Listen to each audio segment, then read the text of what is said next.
Welcome to Media Lit, where we treat each piece of media like great literature.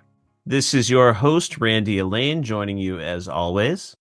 Also with me tonight is my beloved co-host, Kris Ingersoll. Kris, how you doing tonight? Man, so good, Randy. You know, it's been a good week. It was my wife's birthday this week, and I am so excited to pod with you as always. Awesome. Tell her happy birthday for me. I will. So, Kris, we are once again joined by a guest tonight. I'm really excited to introduce tonight's guest, John Aspler. He is an academic by day. He is a hobbyist TV critic by night. Not unlike the two of us. Hmm. John, how you doing tonight? I am great. Thank you so much for having me here. I love talking about Lost, so I'm very excited to do that. We're really honored to have you here. You've got so many smart insights into this show. I've been having a blast chatting with you about this episode, Lost in general, our love of academics. But speaking of Lost, we are here tonight to talk about not necessarily our favorite episode of Lost, but definitely one of the most important episodes of Lost that ever aired, relatively early in the run. This was Lost Season 1, Episode 5, White Rabbit. This is available in the US on Hulu, which is where I watched it. I think it's also on Amazon Freevee. And if you have the fancy Blu-ray Temple set like myself, perhaps that's an option that you exercised. But listen, guys, instead of opening simply with the episode White Rabbit, I just want to hint at the same thing the episode hints at the end, which is the survivors on this island. They have a big choice to face, which is, do they set up camp on the beach waiting for rescue, or do they delve deep into the jungle to find shelter in the caves? And Kris, I'm going to go to you first. If you're one of these survivors on the island, you staying on the beach or you headed to the caves? Caves, caves, caves, caves, caves, caves, caves. Caves all day, man. It's time to admit the situation that we are in and to take the necessary precautions to ensure our longest possible survival on this absurd island. Yeah, so Kris, as much as it sounds like it would be a great time to hang out on the beach with Shannon and the Sandflies, I too am headed to the caves. Now, I like to think of myself as like a kind and open-hearted and selfless person. But when I really thought about this question, I realized my logic was a little bit conniving, because I thought, if I head to the jungle, I'm sticking with the doctor. I need that. I need that assurance and safety. I'm going to find some shade. I've been told there is fresh water there. And it's not like the folks on the beach are going to forget about us if help arrives. So I figure I'm covered either way. John, how about you? You got a sense of adventure like Kris? Are you conniving, or, perhaps more genuine and kind and selfless in your choosing? Well, I'm also choosing the caves, it sounds like. And more than that, I'm choosing the caves because I'm deeply cynical, more than maybe conniving, more than adventurous. I am just someone who immediately would have decided that we are not getting rescued. Most of the people on this plane are dead. We need to be realistic. We need to find somewhere to be safe. And the caves are the right answer. And I mean, if I'm being really honest, the answer is that I would have died before the option presented itself. But assuming I was still alive, I would go to the caves. That's where I would be. Fantastic. Who would have thought that three guys podcasting in the dark at night would choose the caves over a sunny beach? But here we are, nevertheless. So Kris, we just started talking about the television show Lost as if all of our listeners know everything about it.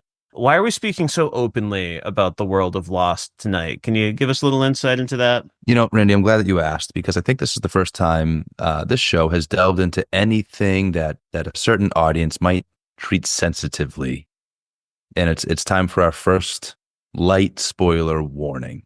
Tonight, we will be talking about the series Lost. And as we discuss episode 5 of season 1, White Rabbit, we're going to be spoiling the show. We will stay away for the majority of the episode from deep, intentional spoilers that reveal what you might call the endgame of the series. But throughout, you might hear something that if you've never watched the show Lost on during the early aughts, it might give away a plot point or two from the later seasons. For that, we apologize in advance. Later in the episode, we will be going a little bit deeper. And at that time, we'll give you a fair warning. So if it's something you're not interested in, if you've been holding off on watching Lost until the year 2024, we'll give you a heads up to bow out of the episode respectfully. Absolutely, Kris. And I would even tack on to that. If it's 2024 and Lost has not caught your attention yet, maybe some light spoilers is the thing that's going to push you over the edge.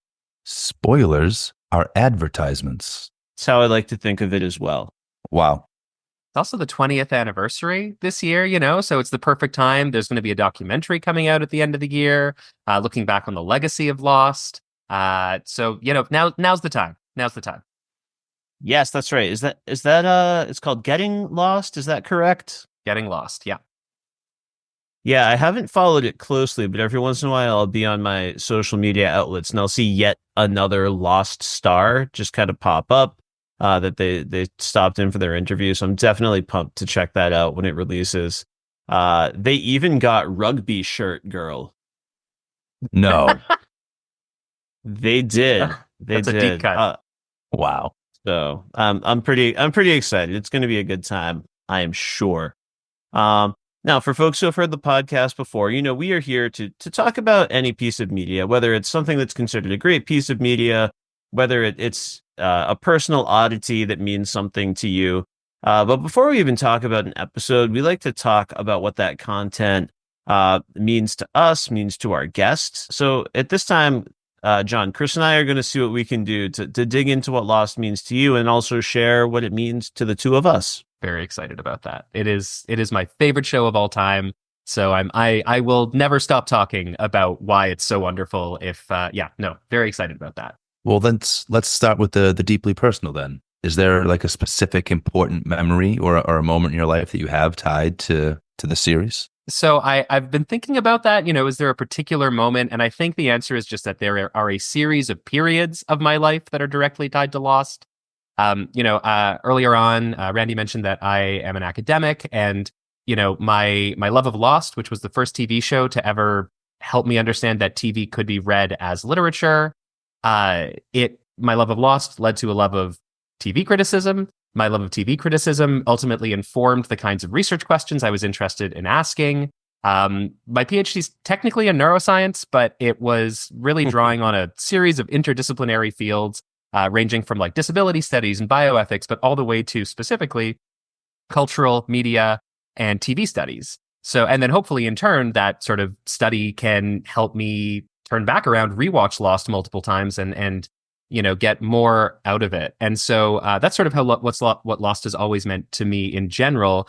And I guess most recently, I'm tying it most to, the early pandemic period. Back in maybe mid-2020, I just moved to a new city. I'd started a new job. I was really struggling to find ways to connect with my coworkers and people in the city in a digital social space, since we couldn't, just work together or meet up for coffee. And so I just decided to recommend or suggest that we do a TV club book club. So we would watch 2 episodes of Lost every week. We debrief about it. We chat about it throughout the week. I was going in as sort of the person who had watched it many times before, and most of my friends had not. So, or most of my, I should say, then colleagues, now real world friends, did not. So in this sort of deeply disconnected moment, Lost is something that helped me find community, which is a huge theme of the show itself, of course. And on top of that, it was year 6 of my PhD. I was working full time now because my scholarship money had run out, but I still had to write my dissertation, and I was really flagging. I had no motivation to do this anymore. And there was a global pandemic. Everything in the world was on fire. There was just nothing that was pushing me to do this. But digging back into Lost, a show that, again, was the first thing to help me understand that I could read TV as literature, really helped get the creative juices going again and inspired me to dive back into my work. I wound up leading a book club separate from my TV show, Rewatch Book Club, where we read The Ultimate Lost in Philosophy, Think Together, Die Alone. And I sort of treated it like I was, doing like a philosophy class. Each week we'd read a chapter and just, how could I not be inspired to go back to an academic context with all of that personal, fun pop culture thinking and actually get my work done. And I did. And I graduated in 2021. So that was great. Absolutely fantastic. Thank you. Yeah, very much so.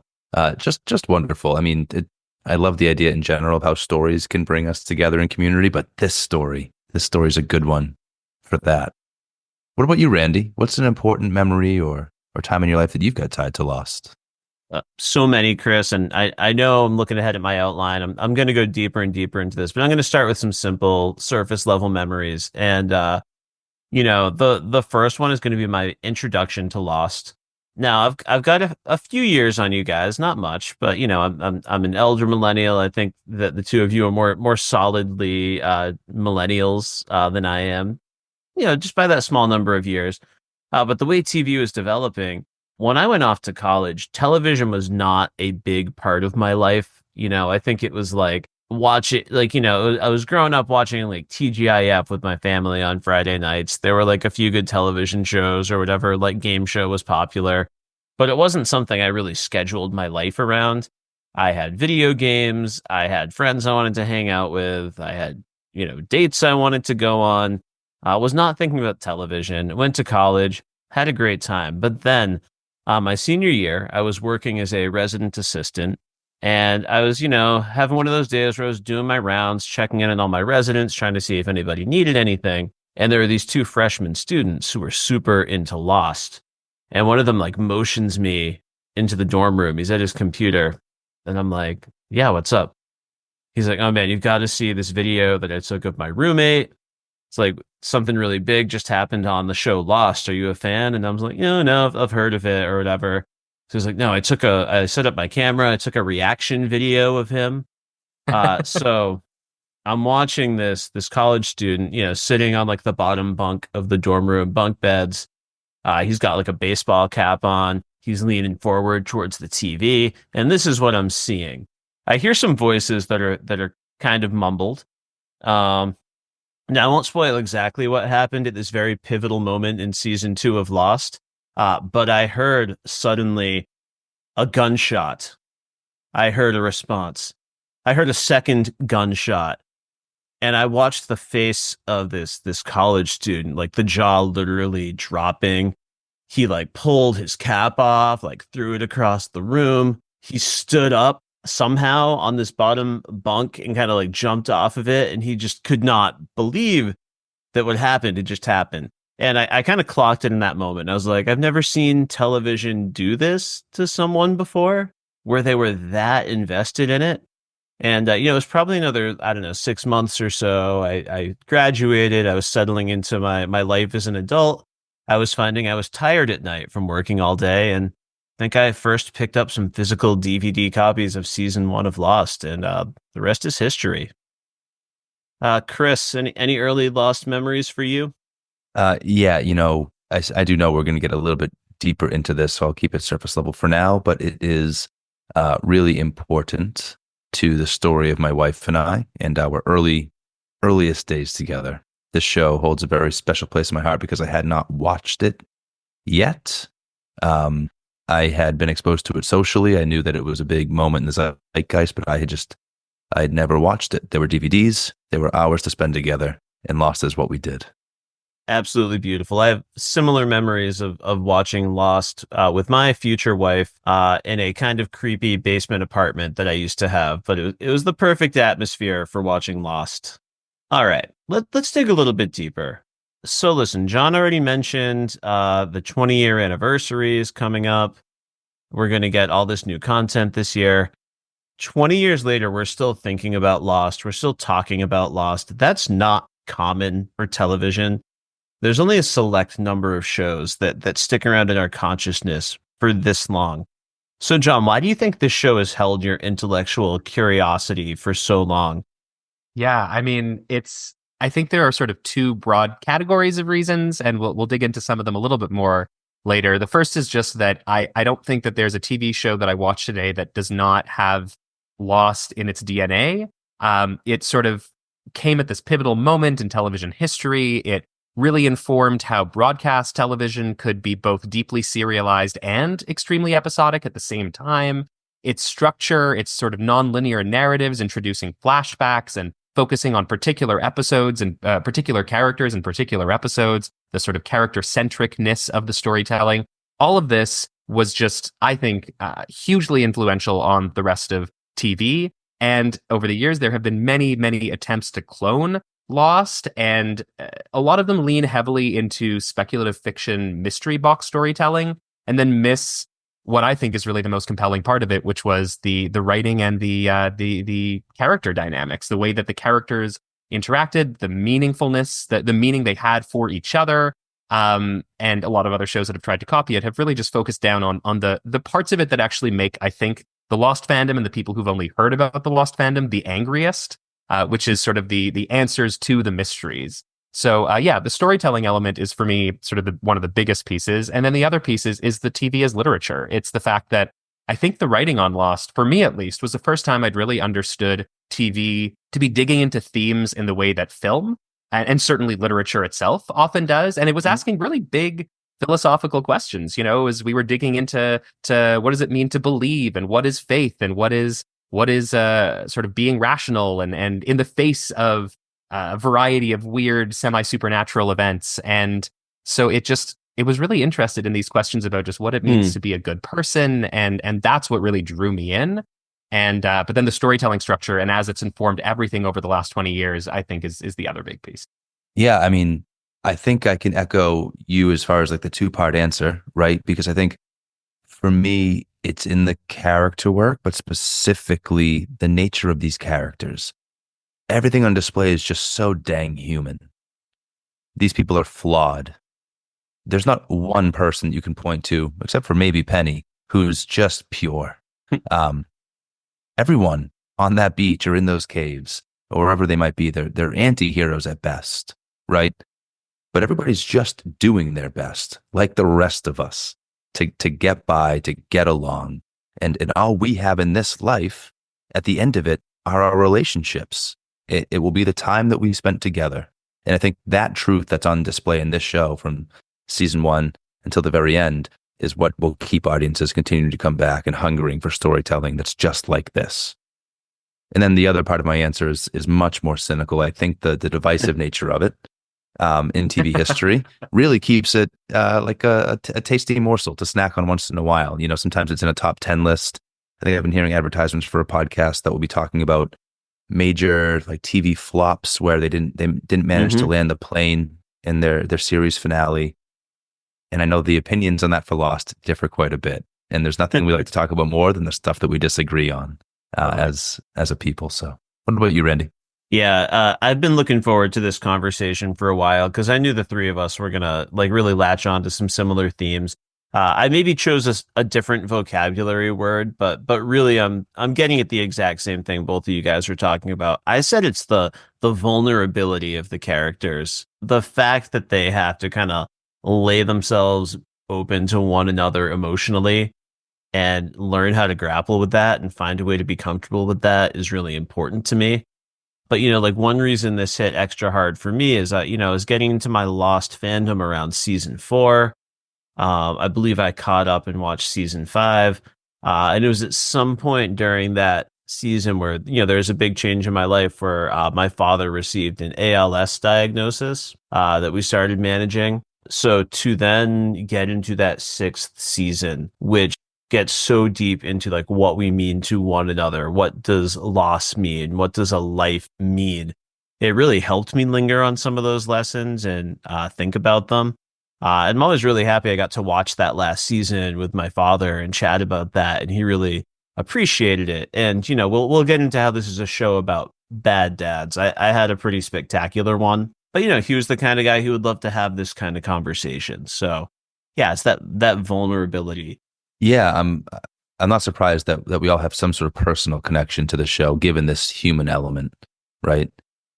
John, you were able to tell us about like times in your life that you were connected to it. But are there any people that are connected to the show for you? Yeah, absolutely. I mean, beyond the pandemic community building piece, I watched Lost. I actually got into Lost at the exact same time, it sounds like, as Randy did, sort of just in time for the end of season 4, the beginning of season 5.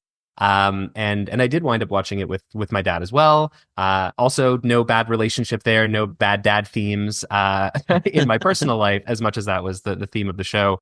But, my dad's the guy who got me into like Star Trek The Next Generation at the age of like 3. I'm watching like Reading Rainbow on one screen and Geordie LaForge and TNG on the other screen.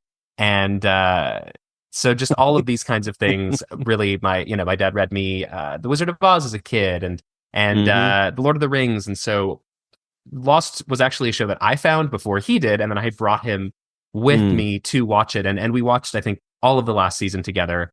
He's doing well. We still chat about TV all the time, but I think that was a really special thing to do. I remember specifically thinking to myself, I had a conversation with a friend at the time that like I didn't want to watch the finale with my dad because I was like going to be really emotional about it, and I didn't want to like be vulnerable and be crying and be feeling those feelings in front of my dad. And my friend said, first of all, that's stupid. You should definitely just do that anyway. But even if it were not stupid, like you're going to look back on that and you're going to remember that you watched that with him, and that's going to be important to you. And yep, totally right. Absolutely correct. No question. That was the right call. Wow, a special memory watching that finale with your dad, I am sure.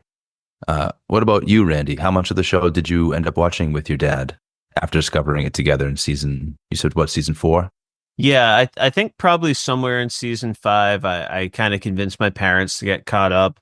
We watched most of the series separately, but I was often able to, go over to his house, hang out with him and my mother as well. I think we sat and watched close to every season 6 episode together is my memory of that. And, he was really invested in rewatching some of those episodes at the end as well. Because, obviously those were issues he was grappling with as well. But yeah, thank you so much for asking, Kris.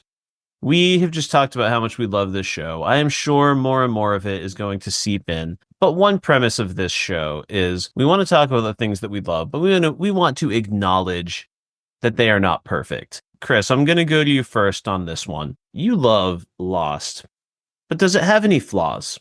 I'm glad you came to me first because I'm going to steal the nice, like superficial answer for this one before I let you guys have at it. You look back and there's plenty that's problematic with it. There's lots of lingering camera work. I think it probably parses out fairly between the male and female gaze, but I think especially in these early seasons, this episode in particular, there's plenty that you could scoff at in 2024 looking back with a slightly more advanced social mind than what was on display back then. What about you, Randy? Yeah, so I do love Lost. I know there's a certain type of Lost fan who's really concerned with, maybe there were too many mysteries, maybe there were not enough answers. That's not the kind of Lost fan that I am. However, I'd be lying if there wasn't at some point in that watch through a little bit of an emotional letdown that, all the theorizing and loose threads you were trying to tie together were things the show was not going to deal with. Even though I am someone who loves and will defend the ending of this show, I was a little like roller coastery and mixed on it at times right away when I was first trying to process it. And I think because they were doing these long seasons, because television was changing, because everything was kind of like, this is our best idea until we get something better. It definitely lost some of its audience. And also like that pivot into more of a genre show, I think is something that, unfortunately turned some people away and allowed some of that fire for the show to burn out a little bit. John, our esteemed guest, do you have any, what are some flaws with this show that we all love? Yeah, it's a really good question. It's a 121 episode broadcast show. Even with a large ensemble cast, it's sort of impossible to keep the audience interest up when you're going into your like 4th or 5th Jack flashback and engaging with the question of where did he get his tattoo, a question no one was interested in and no one was asking. So there's certainly part of its history that has to do with that sort of network context. I mean, it's also a lot of why I love it. There's all these episodes that never would have been made in today's television environment if it were a 10 episode season. But there are some very weak elements. And I think, Kris, back to the question of sort of the social dimensions of it. From the beginning, looking at the cast, there are 14 series regulars and 4 of the 14 are women. And as you go along through the show, women are not featured particularly strongly. The people of color are often written off. In particular, we can talk about Michael and Walt at some point and where that goes. And, in this episode, not to jump too far ahead, I was actually really enjoying the ways that sort of, Kate and Shannon and Claire and Sun were all such different people, and they were very compelling.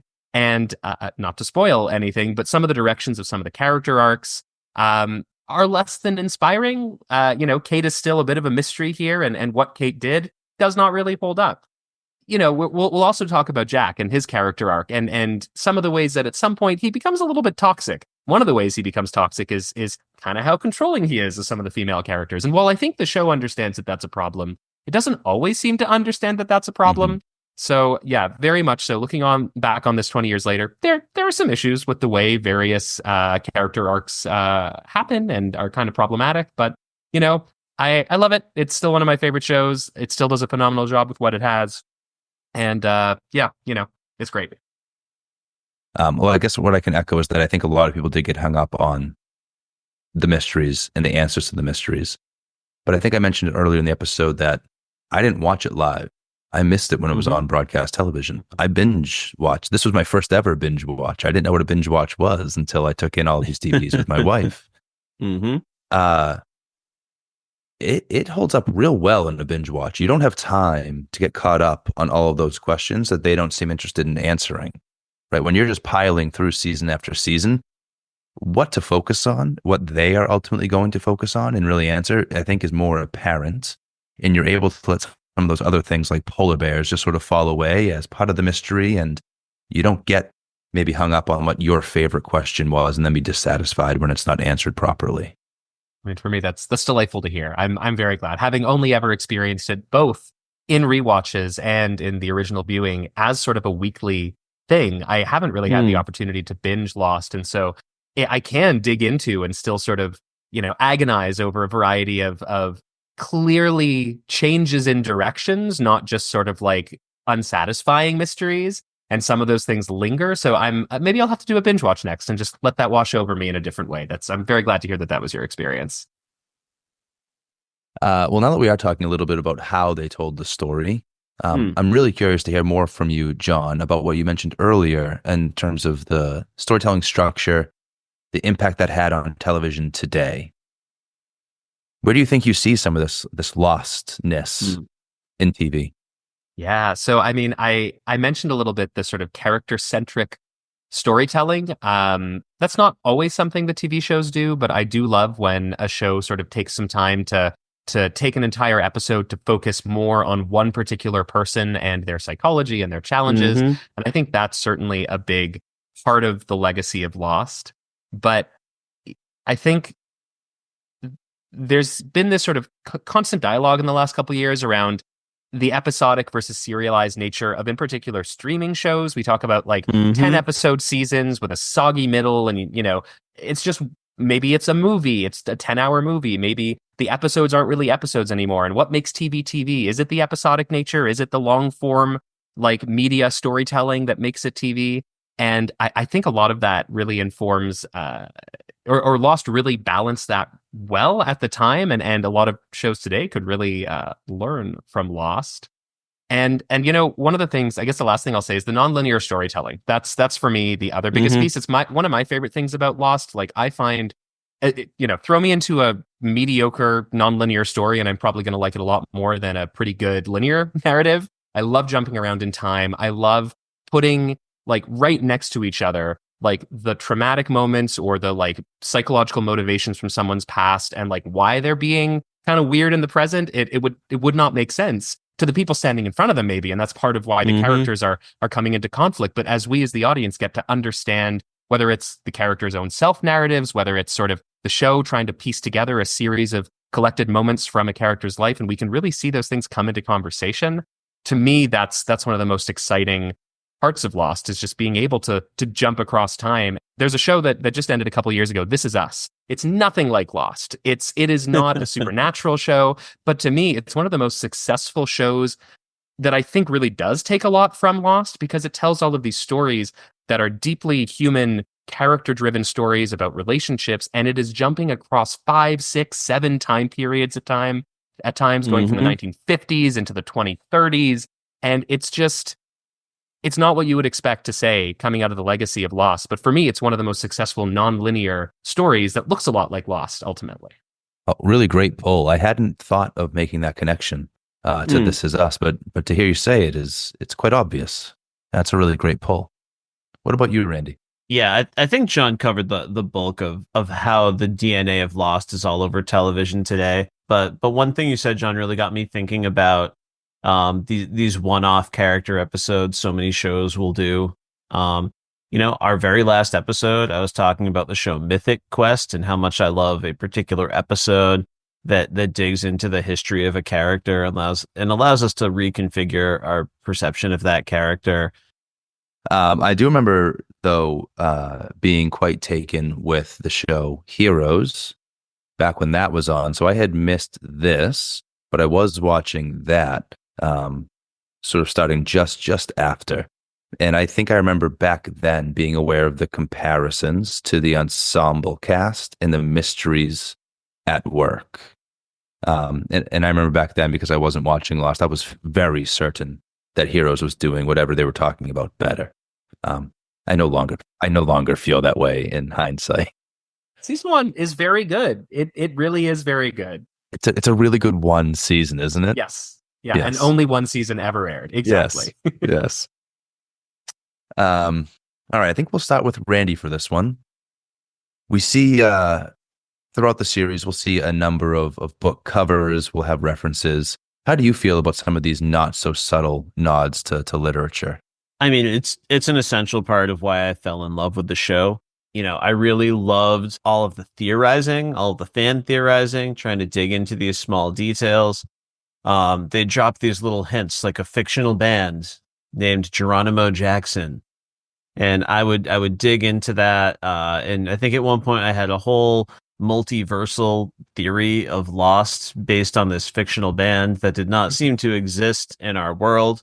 I was so desperate to keep theorizing about Lost that I watched, I think, 5 seasons of the show Once Upon a Time after Lost finished airing. Did either of you guys catch any of that one? Yes. And that many seasons exactly as well. That is where I ended. Yeah, but I mean, and I think the only Lost they gave us, apart, from a few of the actors and actresses, was I think we got 1 bottle of McCutcheon. I think we got 1 Apollo candy bar. And at one point, they revealed the concept of someone called the author, and they made a reference to Walt Disney, but I 100% was like, Walt! Yes.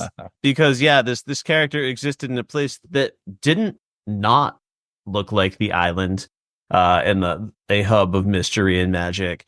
But I only bring this up because all those texts that would pop up on screen, they were the number one avenue to that kind of theorizing. You could hop into a book, see what was happening there, build a theory, and it even then ties back into the relationships. Just a month or so ago, one of my friends came over with his daughter, because she goes to school with my youngest son. They were having a play date, and I hadn't seen this friend for a while. But quite a few years ago, he was doing some substitute teaching at my school, and I had no recollection of the fact that I lent him a copy of Heron and the Sea of Stories, which I bought specifically because it appeared in an episode of Lost. And just a month ago, he returned it to me, and I came full circle back to my Lost fandom. So yeah, it was an avenue to theorizing. It was yet another avenue to building these relationships. And John, I'm going to go out on a limb. Did you read the Doc Jensen EW theorizing articles? Because yes, he was the master. No question. How'd you feel about this literature in Lost? Yeah, so I felt really similarly. I love not only how it enabled theorizing, but it also enabled the writers of the show to mess with us and sort of lead us down red herring, false paths as they would plant a book on screen, and then we'd all think, it's a multiverse, and then guess what? It wasn't. The book was the red herring, but we wouldn't have known that if we hadn't engaged with the literature represented on the show. Mm-hmm. Which also is just kind of a cool thing for a show to do. I believe I'd heard that when books would be featured on Lost, especially maybe lesser read books, the sales of those books would spike. as if people were having their own book clubs. And so for a TV show to inspire a love of reading or people to just pick up books beyond just the show they're watching, I think that's a really cool thing. And even if it might sometimes be clunky, like here is a book and we're telling you the theme of the episode or something deeper about the show, it still takes you have to go look at the book, right? You have to go read that book. And I think that's a really cool thing for a TV show to do. You know what? I think for me, because I didn't watch this show live, as I keep mentioning, I missed the theorizing. I missed a lot of the live conversation, right? And so I was really story focused when I was watching this. And so it wasn't necessarily the book titles, curious about what story I might be reading that week that would catch my attention and cause me to wonder. It was more the religious references, the little bits of culture that I could see sprinkled in. I'm like, well, that's Hinduism right there. Hold on, that's a Buddhist reference. And I began to become really passionate about trying to unify my theory of what was happening there from a religious philosophical standpoint on the island. And so it was those references to things in my world. And then the philosophers, characters with philosophers' names, got to me. You know what? I have to amend an answer from earlier.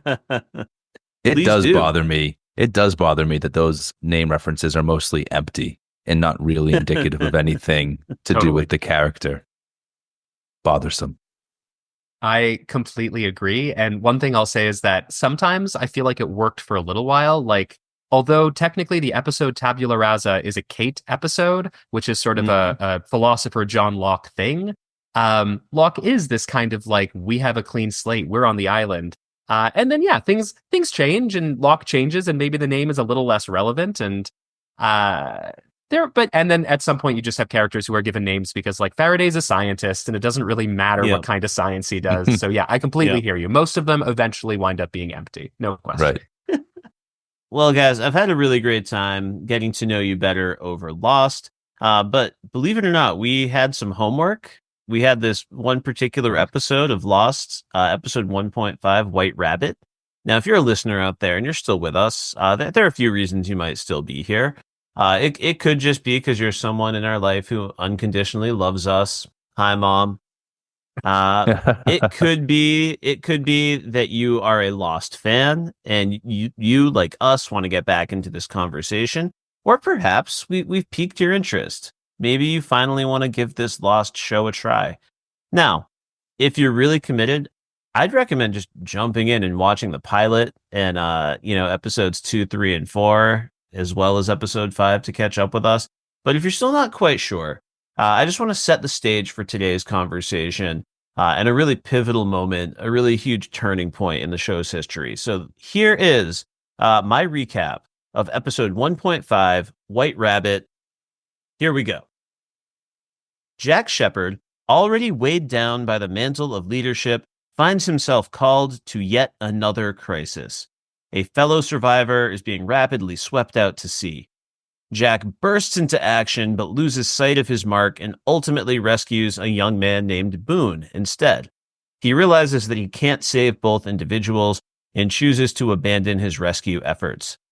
This event triggers a sense of frustration and detachment, and Jack desperately tries to shake himself free from leadership, snapping at his fellow survivors as they look to him for guidance on a litany of issues, most importantly, the rapidly deteriorating supply of fresh water. Jack begins seeing the specter of his dead father and chases that specter deeper and deeper into the jungle. While Jack is away, the remaining fresh water goes missing, and the rest of the survivors try their hands at taking on different leadership roles in pursuit of the thief. Meanwhile, Jack is reeling. He is haunted by a discouraging childhood speech from his bad dad and the more recent memory of tracking his missing father to Australia, only to discover evidence of rampant substance abuse and eventually his father's corpse. Jack is so stuck in his issues that he stumbles and nearly takes a fatal fall from a cliff. He is rescued by fellow survivor John Locke, and the two share a heart-to-heart over the questions of what Jack's subconscious might be telling him, and the question of whether or not there might be something special about this island they are stranded on. Jack finally finds his father's coffin deep in the jungle, alongside fresh water and some needlessly creepy dolls. Sadly, Jack's moment of catharsis is tainted when he discovers that the coffin is empty. He smashes it to smithereens. Back at the beach, we learn that Boone stole the water in an attempt to take on a leadership role, much to the chagrin of the remaining survivors. Suddenly, a serene Jack emerges from the jungle, calms tensions, offers Boone an olive branch, and steps into the role of a leader. He delivers his most famous line, "If we can't live together, we are going to die alone." Now, John, you picked this as a really important episode in Lost's history. Is there anything here you'd like to add to the synopsis that didn't quite make the cut in that first run through? No, that was fantastic. I think we're going to dig into some of the interactions you described, like between Jack and Locke. I think there's a lot of really important things to say about what this episode means to the history of the show and the character arcs as they develop. But yeah, that was a great recap. No comments, no critiques. All right, Kris, how about you? Anything you want to add? Randy, I would have had a bone to pick if you hadn't used the word smithereens. But he did, in fact, smash that coffin to smithereens. Great recap. There's really no other word in the English language to describe what he does to that coffin, as a matter of fact. All right. So now it's time to take a look at this television show. We're going to examine it as great literature. And as we just said 4 or 5 different times, the main story here is our central character, Jack Shephard, his journey, and also his relationship to John Locke, 2 characters who hold great importance from the start of the series all the way to the end. However, we just watched this whole episode of a show we love. So I think before we just dig into like the meat and potatoes, as John Locke would say, of this conversation, I thought we could just do a little round table where we each take turns just featuring one character other than Jack or Locke and just kind of checking in with the little moment we got with them in this episode.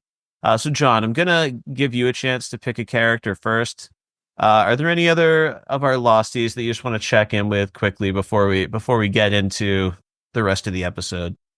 Very much so. My absolute favorite non-Jack Locke related moment of the episode comes when the character of Sun, who at this point in time seems not to understand or speak English, and her husband, they're both Korean. Sun is watching Michael and Walt, these 2 other characters who she's just taught Michael's son Walt something, and the 2 of them are chatting, and Sun is just watching them from a distance. And from off screen, a sort of a hand just reaches out, touches her face, and pulls her gaze towards him. It's her husband, Jin. And I think one of the reasons I love this moment so much is that there are these hints at the beginning of the series, or the first few episodes, that maybe there's going to be a love triangle between Michael's son and Jin. And I don't mind spoiling this. This does not materialize. This dies in like episode 7 or 8. But it's just this lovely little moment. It's just a glance from Sun and then a glance back to the side at her husband. And it's so good. You know what? I'll piggyback right off of that. First of all, I have like a note for each of these characters. I was really brief and I think clever, but I'll stick with just Jin because I think I mentioned to you, Randy, part of what's fun about watching an early season episode of Lost like this is trying to take it at face value, sort of where the series is at that time, where these characters are at in the series, without the benefit of knowing where they'll end up, right? But Jin and Sun in particular are really interesting to watch at this stage because we do know where their relationship will go. We know how that character Jin will develop and become so much more dimensional. We'll appreciate so much more about his own backstory.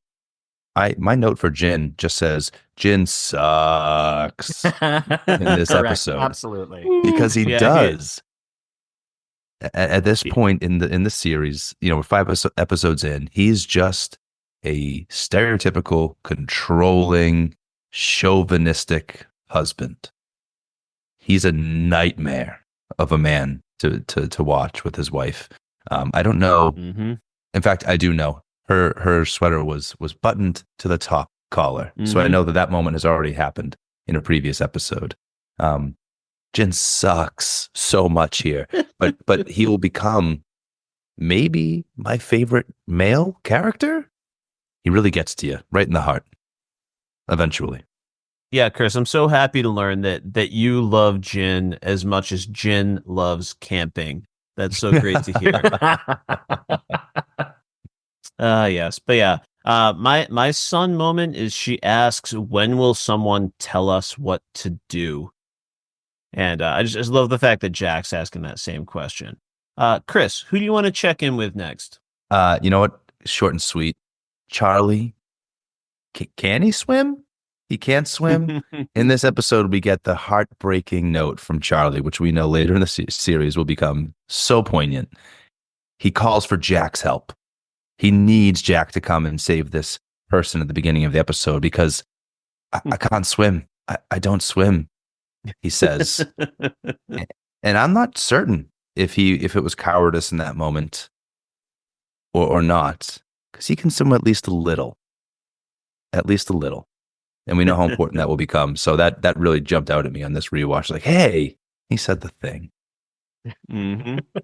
Without spoiling any specifics, as I think Kris heavily implied, there is a moment later in the series where it is essential that Charlie be able to swim relatively well. Mm-hmm. So the question here is, was that just the writers decided he needed to swim and so they contradicted themselves? My theory is that in this moment, when Charlie is still a character who is struggling with addiction, he perhaps is currently using drugs, he realizes in a moment of sort of self-reflection that he is not in the right state of mind to go out, swim, save anyone. He simply can't. So he lies and says, I can't swim. And then later, when it is essential that he swim, when it's made out that he is not only a good swimmer, but a great swimmer, perhaps he's also lying in that moment too, because now he wants to do things to help people. So I like to think that he's not a great swimmer. He's not a non-swimmer. He's somewhere in between, and he has to lie in these two moments to sort of bring his character arc into sort of a really interesting place. So yeah. What's your theory, Randy?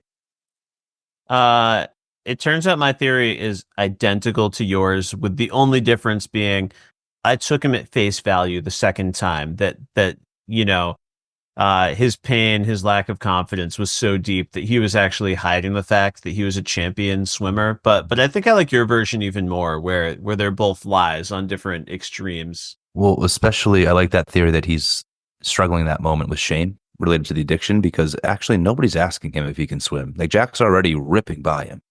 Somebody's in danger. His attention's been gotten. Nobody needs to hear that from Charlie. Charlie's really just saying it kind of to himself. So I like that theory that there was a shame moment there. Yeah. Yeah.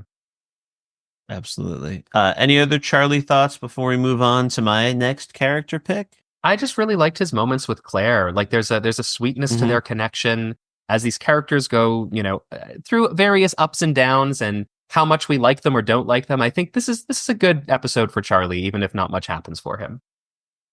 All right. I was going to pick a different character next, but based on what you just said, John, I'm going to talk about my girl, Claire. This is a character who is not served well over the life of the series.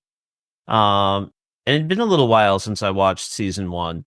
And like my main note I wrote down was like, man, I just forgot how damned charming she is in these early episodes. I was remembering how much I was probably crushing on her at the time, being a young man watching this episode. She's just got her little sun hat that she's found, and she's just being so sweet and open with everyone. She's one of those early vulnerable people. It doesn't happen in this episode, but we just told you you're going to love Jin someday. And one of the most important moments in his journey is when we see Claire grab his hand and kind of force him to like feel her stomach, to feel the baby kicking, is like this really beautiful moment. And I was just thinking what could have been. It was adorable when she walked up to Kate and was just like, "Are you a Gemini?" Just like, just so charming and wonderful. Yeah, I completely agree with both of you. Not well served as the series goes on, but in this early episode, extremely pleasant, extremely charming. It's not a moment in this episode; it's from episode 4, Walkabout. But she's the one who leads the memorial for the folks who died in the plane crash. She asks Jack to speak, and although Jack is, as we're about to talk about, struggling with sort of his reluctant leadership and the mantle of leadership that's been thrust upon him, he says to Claire, like, this isn't really my thing. I'm not gonna speak a eulogy at this sort of weird memorial service for people we don't know. But Claire takes it so seriously, and she collects all of these items, diaries, little notes about prescriptions that people have, just to say something about them. And again, none of that is in this episode. She spends most of her time fainted, but at the same time, she's still just very charming, and that interaction with Kate is great, 100%. Excellent, excellent. John, who do you want to pull up for discussion next? So I want to mention Saeed. I don't think, again, not much happens in this episode for him, but he's just so good. He's very good. He is very good. He's just such a good character, especially early on. He's so competent. He's good at reading people. He's good at understanding the situation. He's good at taking charge. There is a part of me that does not understand why Jack needs to deal with his reluctant leadership issues when Saeed is right there. But that's fine. We'll take it. Jack has a great arc too. But Saeed, just great guy. I want to shout him out. You know what? I don't mean to be a contrarian because I do love Saeed and I think that he's a strong character. It was apparent to me in this episode that some of the rage we'll see him deal with, his tendencies for violence, were on display. And I think the reason I link it to the rage, that violence to the rage, is because when it's Sawyer that they are fairly certain that has stolen the water, he's ready to join with Kate. She can be sheriff. He can be bad cop. They're going to do whatever it takes to get the information out of Sawyer. But when later Charlie is like attacking Boone, who he has caught red-handed with the water for certain, Saeed comes running in and will not have it. He's real upset that Charlie is having his way with Boone. He's telling him, back off, give him space, let's hear him out. And he has a very different approach because at this point in the story, he already hates Sawyer. He doesn't trust Sawyer. He doesn't like Sawyer. And so he's just ready to jump in and beat the piss out of Sawyer because Sawyer probably took the water.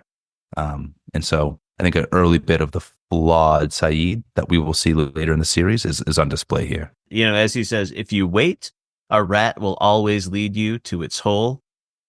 He turns out to be half right. We do find one of Sawyer's stashes. Turns out he didn't steal the water. But also to go back as a fan of the show, when he says he knows that Sun can understand what he is saying, the first time you watch that, it sounds like an angry person being forceful, but you rewatch it and you're like, oh no, he knows that she understands English because he is that perceptive to the human conditions. That really tracked with me. Kris, who would you like to check in with next of our less central Losties? I will truly keep this one super short and sweet. Boone, so broody. That's it. So I wrote down. Boone is just so broody. He wants so desperately to be approved of, to be seen as important. He's a big boy with big feelings. Yeah, I mean, that's great. When I asked before the episode, before we started recording, if I could swear, it was specifically because I wanted to point out that Boone is just such a fuck up. He desperately wants to be a good boy, to be liked, to be a leader, and he just does not have what it takes. Unlike Jack, who does have what it takes. I do really love how this episode puts sort of Boone and Jack together as these potential foils for each other. At the beginning of the episode, they both fail. Boone fails more than Jack because Jack has to save Boone and he succeeds at saving Boone, but they both fail to save Joanna, R.I.P. Joanna. And I think it's just a really interesting set of characters to have play off each other because that's sort of what they do in the first 5 episodes. There's Jack being competent and Boone, holding pens for Jack while he stares into the middle distance. It's just very, very funny, a very interesting relationship. Oh man, perfect stuff. For my next pick, I want to take a minute to check in with the heart and soul of Lost, which is my guy, Hurley. He doesn't have a ton to say in this episode. It's the first in a series of moments where he blindly trusts Jack, from early on. And while he is turning to Jack for answers along with everyone else, his emotional intelligence is so strong because he can see that Jack is going through something. And his only line of dialogue I wrote down from this episode was, "You look tired, brother." And how can you just not love a guy who can be in that desperate situation and see that pain on someone and care? And it's like he wants him to take a rest. He is wonderful and he is perceptive. Oh, I would just love to give Hurley a hug or be hugged by Hurley. That's all. Totally. Absolutely. Let's see. John, John, who is our next character to check in with? So let's go with Sawyer, our lovable rogue. In this episode, I feel like I can start calling him our literary cowboy, because he gives off that vibe. He's not the person you would expect to be reading great literature, but here he is reading Watership Down. So love my book cowboy. Beautiful. Kris, any thoughts on our guy Sawyer? Yeah, I did write down here how I think it's wise that they pair him with Shannon early in this episode, where she comes along. She's looking to make a purchase at the Sawyer store, and he's pretty gross because Sawyer is right, and this is early on, and so he's still fairly two-dimensional. But he gets away with some of that grossness. He like tries to barter for sex at one point, and then gives her an absurd price, and ultimately doesn't give her the thing she needs. But you don't like Shannon that much yet, or at all, really. And so you're not as upset with Sawyer in that moment. He's able to be charming in that moment still. He doesn't come across as only gross and frustrating. And so already in this episode, I can see how he is what we will come to really find to be a problematic favorite, right? Like you love him and you just want to help fix him. That's on display here. But I think it was wise that they put him with Shannon, who isn't particularly likable. Yeah, and I don't want to protect Sawyer from any of his grossness or inappropriateness, but I think because of that problematic fave status, I almost read it as him trying to make sure he is hated because he wants to be that guy. Like, I don't get the sense that he would have followed through with it if for some reason, Shannon had not been offended by that request. But yeah, we see something about him. And the one thing I will say is, as much as they need a crisis in this episode, there are some very smart people on the beach there that I think might be able to brainstorm some ways to get better access to water, other than it's gonna run out when these like 8 water bottles are gone. And I think there are some other more creative solutions, but Sawyer does point out, like, it's gonna rain. Now, he is putting all of his eggs in one basket. If we don't get rain soon, I'm not suggesting there's no crisis here. But I do love that patience, that willingness to play the long game. Kris, I think we're back to you. We're almost out of characters to check in with. But anyone else you want to shout out? I don't want to keep us doing this all night, but we can't not talk about Kate, especially in if it's a Kate-centric episode, you get some good Jack. If it's a Jack-centric episode, you get some good Kate. But for me, the moment is her and Claire. I just love watching these women exist together. I think Kate's folding some laundry. Claire comes along to chat about being a Gemini, and they're just having a moment of just being human together and existing in some day-to-day functions. And not to be superficial about it, but Kate is also super jacked. We will all come to love Kate's arms, and her arms look sick in this episode. Yeah, I mean, you get the very sexy Sawyer tackle. They're continuing to play up the chemistry there. They're not done playing with it. Evangeline Lilly was having a moment. She's having a different sort of moment these days, but John, new parting thoughts on Kate? No, just like we've been saying, a lot of the characters in these early episodes are just so interesting and compelling. And part of it is the mystery of not knowing what's actually been happening in their lives to this point. Part of it is just they're being given, I think, more, despite the fact that the rest of the cast is shoved into like 7 episodes of content and the rest is just Jack in a jungle, or Jack running through the jungle and Jack and Locke. There's just so much to like about the things that Kate's doing and saying and all of her interactions with everyone. And I think at some point, some of that gets a little bit flattened. There's a period where Kate is just the love triangle object between several characters. And she's just great here. I really love the agency she has, and that the show is really just interested in giving everyone at this stage. And Kate's a great character that gets a bad rap, especially as the show goes on, but she's at her best here, no question. I think we covered everyone who we really have much to check in with about, apart from Jack and Locke at this point. My parting shot for Shannon is, I would just say, she is given the least to do on this show of everyone in the cast, which is unfortunate. But I was very happy with her when she just threw that bug spray back in Sawyer's face. And I was happy that she at least had that moment. Like, she wasn't going to stand for what she was getting. Any parting thoughts on Shannon, Michael, Walt, or anyone else I kind of forgot about because they weren't at the center of this episode? Maybe I'll just say I know a number of people in one digital space I exist in that focuses on Lost who have Shannon as a favorite character.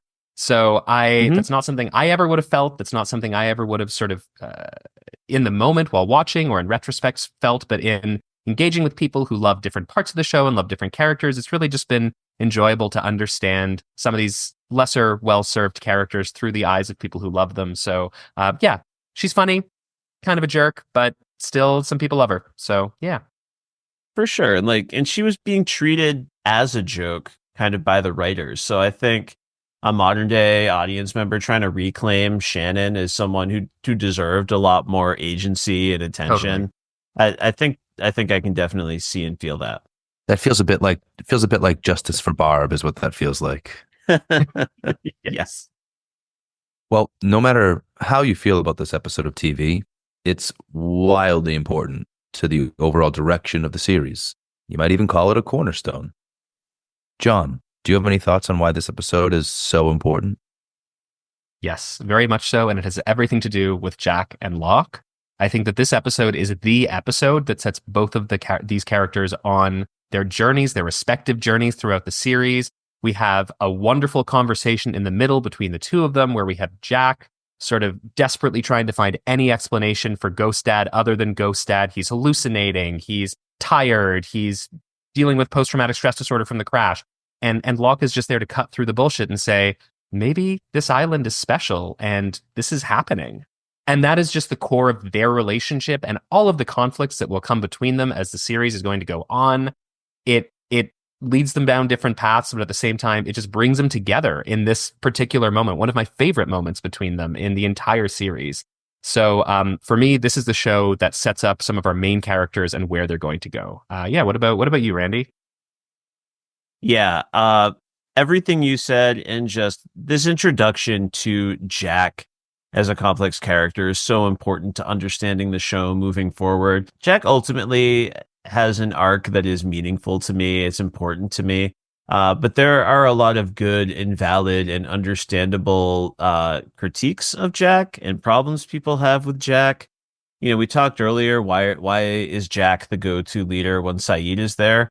And, you know, quite frankly, the answer is it was 2004 and it was racism. And we've got a vast majority of people on this plane being Americans, and Jack looking like he stepped off the cover of a 90s GQ. Kris, I'm going to throw it directly back to you. At this point in the series, how do you feel about Mr. Jack Shephard, our leader of our Losties? Are you in his corner? Has he pushed you away? Are you on the fence? I think you guys really nailed it here, but I will say just the inclusion of that line, live together, die alone, right? That's going to become a mission statement for much of the series moving forward.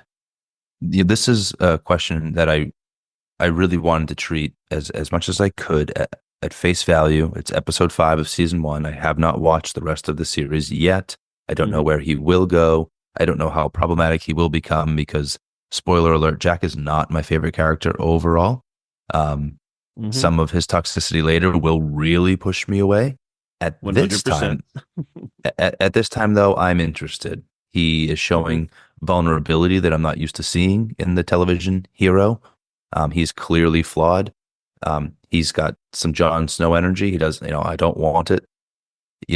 Seeing him resist the leader role, despite it being thrust upon him. Seeing him succeed to save Boone and then wrestle with where he failed. I find him to be an interesting character. He's somebody I want to watch. He hasn't pushed me away yet. Yeah, no, very, very much the same. Could not have said it better. I really struggled to not think about sort of later series Jack, who I really like again, mid-series Jack, who's horrible and toxic. I think that this episode, I really am in his corner, and I really did believe that he was struggling with the mantle of leadership. But maybe one of the things I want to highlight is that pretty famously, the character of Jack was supposed to die in the pilot. That was one of the original ideas. And so when I look at the first few episodes, maybe not Walkabout, but certainly the first 3, Jack is just a pretty uncomplicated, straightforward hero. And one of the joys of a show that tells character-centric episodes and leans into flashback storytelling is that we can sort of start to complicate people, either understand why they're jerks in the present day or understand the challenges that maybe we aren't aware of that are sort of under the surface. And for me, this is the first episode that we really start to move Jack away from uncomplicated hero who was supposed to die in the first episode toward a flawed protagonist, one of the main character, a main character of the series.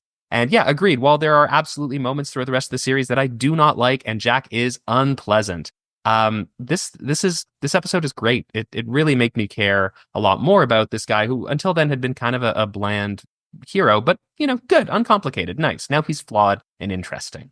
Yeah, I'm similarly on board with him at this point. One of my favorite books of all time is The Things They Carried by Tim O'Brien. Have either of you read that particular collection of short stories? I might have you back at some point to talk about one of those stories from that collection. It's ostensibly a collection of Vietnam War stories, but more so, it's a book about writing. It's a book about memory. It's a book about processing death. And one of the key events in that book that we hear about from a lot of different perspectives is a moment where the fictional platoon at the center of this book, their commander has ordered them to set up camp in a very bad spot. It turns out to literally be a field of shit where the excrement of the people from the local village goes. Their tents are set up there. Someone turns on a light. They get absolutely lit up by artillery fire. It's this ugly moment. And one of the characters drowns in the shit, quite literally. And the reason I'm bringing this up is because right at the beginning of this episode, Jack says that he chose to let Joanna float away because it was all so impossible. And there's this moment with a character named Norman Bowker. He makes a similar decision. He would have talked about this and how he grabbed Kiowa by the boot and tried to pull him out. He pulled hard, but Kiowa was gone, and then suddenly he felt himself going too. Not here, he thought. Not like this. He released Kiowa's boot and watched it slide away. Slowly working his way up, he hoisted himself out of the deep mud, and then he lay still and tasted the shit in his mouth and closed his eyes and listened to the rain and explosions and bubbling sounds. He was alone. I know that's maybe too heavy and dark for the occasion, but Jack is a man who is emotionally alone on an island and he needs a way out. So forgive my lengthy aside, but I just, that connection really means a lot to me. Not only the literature they bring to us, but the literature that I'm encouraged to bring back to the table. Love that. In my mind, there are a few particularly pivotal moments in this episode that echo through the rest of the series. And one of those moments for me is this flashback to Jack as a young boy. He has just made a decision to try to stand up and defend one of his childhood friends who's being attacked by a couple of bullies. Jack gets punched in the face for his efforts. He goes home to explain this to his dad, who is clinking some ice cubes around in his drink. Jack's dad gives him a talking to, and Jack's takeaway from this speech from his father is his father says, "You don't have what it takes." Now, there's a lot of context here. The reason I love this speech is first and foremost, I feel for young Jack here. His father, Christian Shepherd, is not a safe person for him to be around. He cannot control his drinking. He does not speak to his son in a safe or an acceptable way. All of that is true. At the same time, I think Jack walked away with the wrong lesson from this speech. I don't think it's young Jack's fault. When you are a parent or a teacher or anyone in a position of authority, it's really easy to send a different message than the one that you mean to send. But we see Christian Shepherd clearly broken after a rough day at work. We find out he lost a young boy on his operating table that day. And he's trying to explain to Jack that Christian Shepherd, has what it takes because he could make the decisions in the room at the moment, but still go home later, have dinner with his family, go on with the night. And he says that means that he has what it takes. But then he tells Jack that he should not choose, and that he should not choose to be a hero, because when his son Jack fails, he doesn't have what it takes. And I take that as a statement that I know my son, and he does not know how to handle failure. It is going to destroy him. And if you try to save every person, it's going to destroy you. And I think there is a lesson for Jack that would have been a good one coming from his father who is in pain. This is still all on Christian for failure to deliver this in a loving or appropriate manner. But again, that vulnerability, if these two guys could have been vulnerable with each other in life while they were alive, there's so much they could have done to help each other.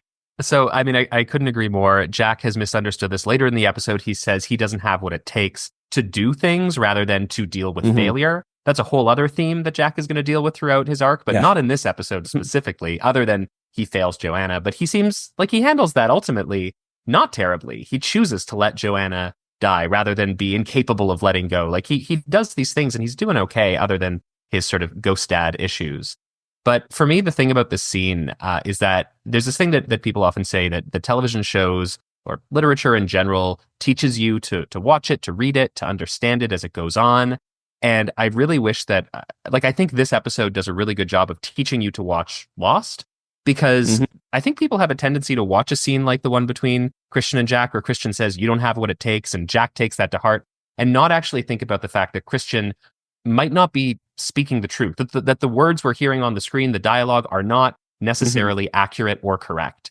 Because clearly, as you said, like, Christian is projecting his own issues onto his son. He's had a bad day. Maybe he's imagining his son on that table. He's drinking, he's clinking. And later on, we see he dies in relation to his drinking. So, like, Christian is not in a place where he's doing okay, and he's passing advice on to his son that is dubious at best. And so what I think more people, including Jack, of course, had taken away from that scene, again, as much as it is entirely the bad dad's fault, is that, there's more going on than just Jack maybe making a mistake or Jack not dealing with his own issues. It's Christian is not a reliable narrator or reliable character here. He's dealing with his own stuff. Even if he has the right read on baby Jack, as you said, Randy, he's worried about his son, like, having to deal with the stuff in the future, maybe. And he wants to try and pass on this advice, and he does it very badly. So, for me, that's what the scene means. It sets up the way that the characters on this show don't necessarily know or understand correctly what might be happening, and they'll tell each other their half truths, their half beliefs, the things they think to be correct that aren't, or the things they're desperately trying to tell themselves aren't true. And if we watch for that, we can, I think, read the show with a little more nuance, which I'm always very excited to do. I do find it really interesting that relationships, as we discussed, are so important to this show. And the fact is, relationships are complicated. We often fail to acknowledge the humanity in people that we love quite a bit or that we dislike quite a bit, right? And that's especially true when it comes to parent and child relationships. And what I find really interesting here is that despite Jack being quite aware of his father's flaws and shortcomings, it's still his dad. It's still a person whose opinion of him means the world and will shape him as he grows. So we'll see Jack later as a older young man dealing with his dad's drinking and talking with his mom, and you can see that Jack doesn't seem to have a ton of love left for his dad. He's written him off. But when he's a kid, that's there too, standing there taking this talking to from his dad. You can see that this kid can see that his dad's drunk. Like, he knows that his dad isn't a safe or reliable person necessarily. And yet the words will still impact him for the rest of his life. And that's just the nature of our very messy human relationships. No question. We ready to jump on from Jack and talk a little bit about Mr. John Locke?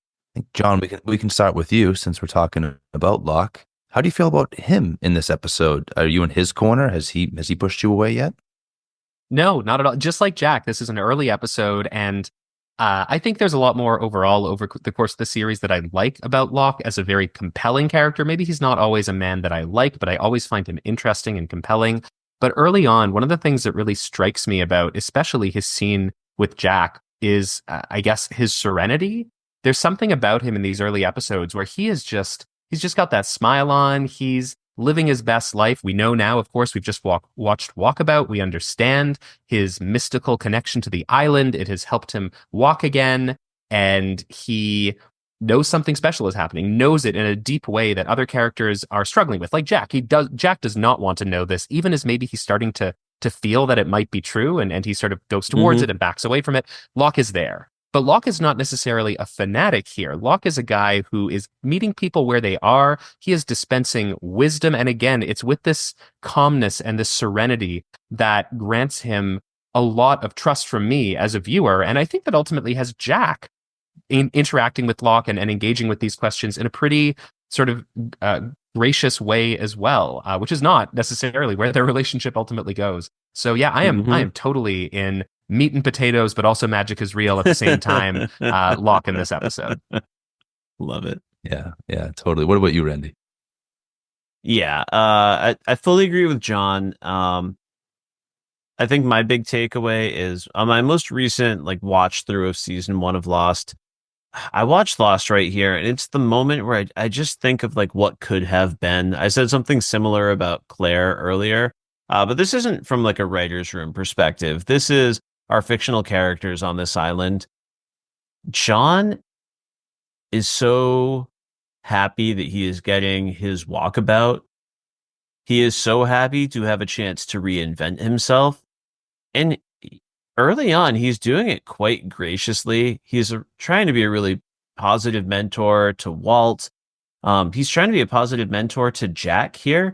He is at peace and comfortable and without jealousy of the fact that people are turning to Jack to be the leader, and that is his role. And he's open to step in as the hunter. You see him similarly push, Saeed and Kate and Charlie, towards taking action on their own as well. And it's really our guy Jack who pushes back on John over and over and over until he falls back into his pattern of being isolated and seeking meaning elsewhere.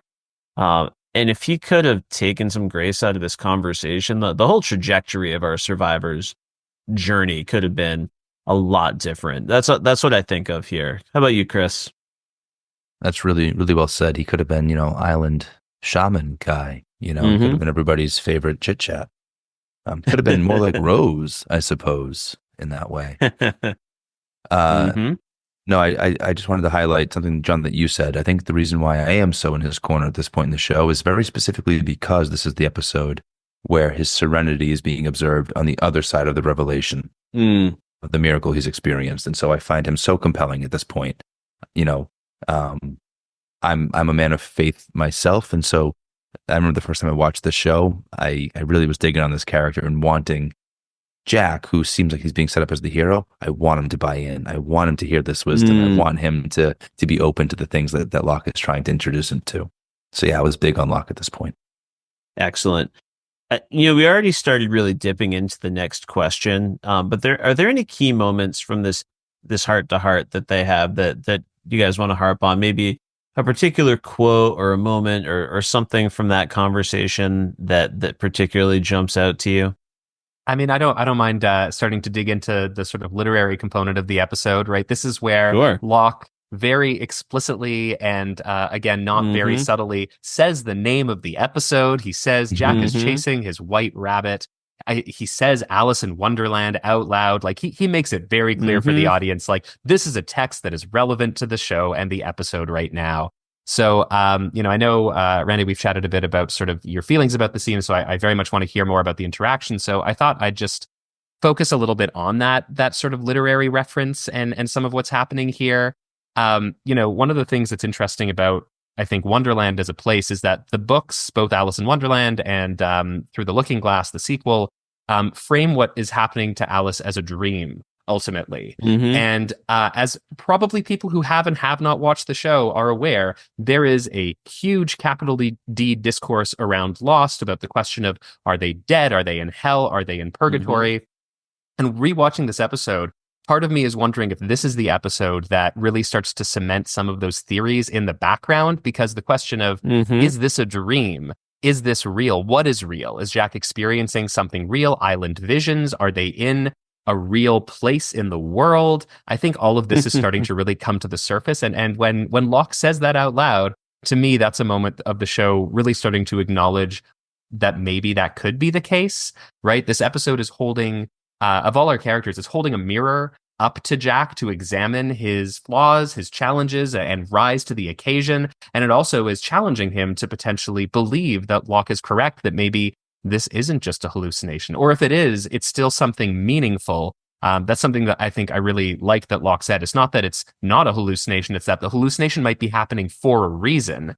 And that reason ultimately, of course, is to lead them to the water that they need. And Jack leads them to water, and he is their prophet, like Fiverr and Watership Down. He is the prophet leading them home. So, yeah, I just, for me, that's one of the biggest things that stuck out, was just the show really just shouting, here it is, here's the reference, think about it a little bit. And I enjoyed that at the time, and I enjoyed it now. Yeah, I wrote down Locke's quote. What if everything that happened here happened for a reason? What if this person that you're chasing is really here? And John, I think you're so wise to speak to that setup for the rest of the series, because we're going to find a lot of characters, some we haven't even met yet. They are going to find the person they are looking for, either literally or figuratively, on this island, sometimes in really positive, heartwarming ways, sometimes in the darkest way possible. Even John Locke himself is going to find a certain person he's looking for at one point, and it's not a great moment for him. So yeah, I love that that's planted right here. How about you, Kris? Yeah, I think for me, I love this conversation for the fact that Locke, as I said before, he's kind of like the island shaman, and he is, I think he used the word gracious, Randy. He's graciously trying to invite Jack into the curiosity of this place. Because first, in trying to come alongside Jack, he's quite rational, and he kind of meets Jack where he's at. Well, you're a doctor. If you were a patient coming to you, what would you say? And so he allows for first all the logical explanations for what Jack is experiencing. Then he just invites the possibility of something else. You know, later he'll be the kind of character who's so sure of himself that he's like gooping people with hallucinogenic paste in order to awaken their minds. But here he's being much, much gentler, much more gracious as he invites Jack in. Absolutely. All right. My next question for both of you guys is, this episode ends with, a third moment that just echoes through the whole series, which is Jack's speech. I mentioned it in the recap. If we can't live together, we're going to die alone. Why does this moment matter so much? But then also, like, I'm just wondering, like, did Jack grow in this episode? Because, he comes back, and I think this is all I'm going to say on the issue, is he comes back from finding this coffin, but no body, smashes it to smithereens, and he comes back serene and says what certainly feels like the right thing in the moment. But did Jack grow here? Did he learn the right lesson? Yeah, I mean, I think that's a really, really good question, right? Because, on the surface, he does come back. He's ready to lead, right? The whole episode is about Jack, the reluctant leader. Why did they tell him about the missing water? Why does he have to deal with this? And he comes back, and he does. And not only that, but he, as I think in your recap, Randy, you said he extends an olive branch to Boone. Not only does he sort of tell everyone to leave him alone, but he sort of lauds him for his actions. And so he's doing all of these things in this very positive way. But at the same time, he does this after smashing this coffin that does not contain the body of his father, his ghost dad, who's been wandering around the island, who leads him to the place he needs to be to find the water. The question here for me is, does Jack really believe in the end that is what happened? Or does he just think that he's tired, he's not having a good day, thank goodness he found the water, and now he can go back to everyone and say, I've gotten you what you need, and we can go forward? So there's a version of this where Jack accepts his leadership role, and that is the lesson, and that is the thing he takes away from it, and that's good. But there's also the version of this where, he walks right up to where Locke is, kind of maybe meets him there, and then runs way far away back in the other direction. And that is maybe, for me, the lesson he does not learn, that he does not learn to trust that this might actually be something that's happening to him. Is that, I'm curious, does that resonate with you both? Yeah, I think that's fair. I think I would only develop the idea a little bit differently, in that I wonder if he comes back and is ready to assume that leadership role because he's not sure what really happened in that cave. And if nothing else, they're here and they need to do something about that. And so, okay, I can't answer if my father is alive or dead, if his body was walking this island or not. But what I can't do is dwell on that. I have found water. There are people who need me, and I'm going to go to that. So I'm not so certain if it's a rejection of the lock of it all quite yet, or if maybe it's because of that he was ready to let go a little bit and say, okay, we're here and we've got to figure this thing out. I'll say progress is a process, right? We'll see in this show that growth is often 2 steps forward, 1 step back. And so it's hard for me to say ever that Jack has totally grown until until the eyelid closes in the last episode of the series. But I do think his readiness to accept what needs to be done here and to step into that for the good of all, right? It certainly isn't a self-serving moment when he returns to that beach. He is truly for the people. I think the olive branch to Boone is a good sign of that. What do you think, Randy? Yeah, absolutely. I think he's doing the right things because, Jack's got lots of flaws, but, there are many ways that he is qualified to be a leader, for sure. And he's showcasing some of that here. I think maybe what he missed from his dad's speech earlier in the episode is I think maybe he came back, he's deciding to be a leader, but I think he's also trying to save everybody. And I don't think he's quite prepared for what that is about to do to him. I think of Jack desperate in the airport. Aside from the fact that I'm a bit disturbed that he was able to apparently convince this airline to transport this body without any of the proper paperwork or procedures, that doesn't. I'm not comforted by that. That I don't think he should have been able to pull that one off. But obviously, it's painful to lose someone, and anger can take over and frustration. But like his demand is kind of absurd. He's like, I need my dad on this plane now so I can land in this suit and bring him to the cemetery and bury him right there. And this needs to be done so I can stop thinking about it. So I can't look. And that worries me a little bit. This is a way shorter quote back to my things they carried. But Tim O'Brien's trying to capture why he needs to tell these fictional stories. And he says there is something called the story truth or the emotional truth and the happening truth. And in a story called Good Form, he admits, here is the happening truth. I was once a soldier. There were many bodies, real bodies with real faces, but I was young then and I was afraid to look. And now 20 years later, I'm left with faceless responsibility and faceless grief. So he needs the stories to process that. And Jack is not processing. So it's good in the short term, but I worry about him moving forward.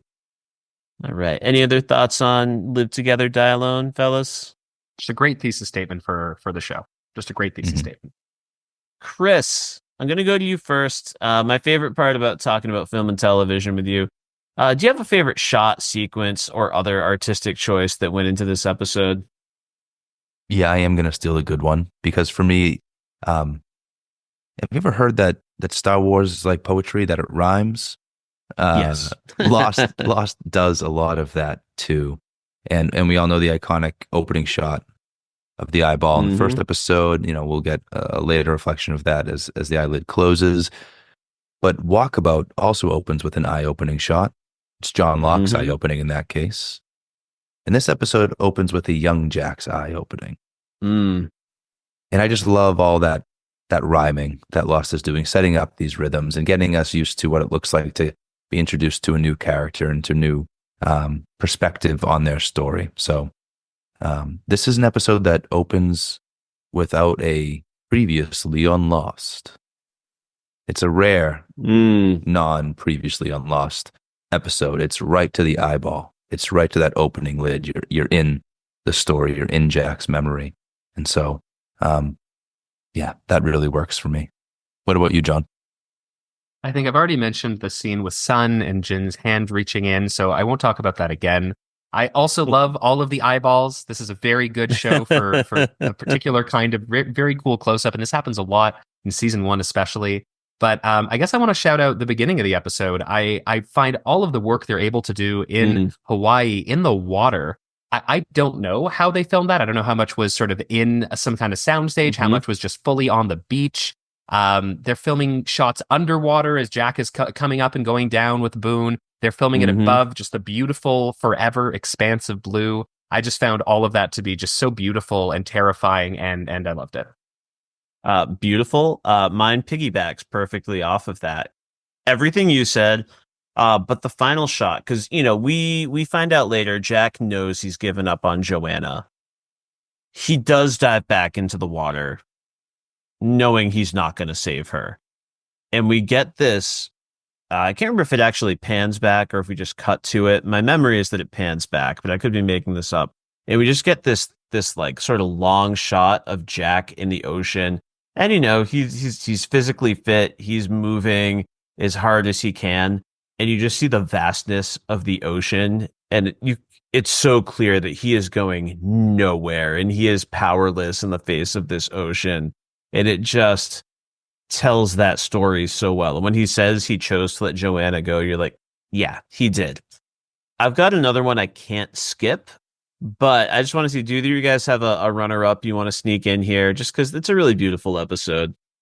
I do want to smuggle a quick runner-up, and it's the final sequence after the healing. Jack has come, he's given his speech, and now we're all sitting on the beach. And Lost does this quite a bit, especially when they are still camped out together there.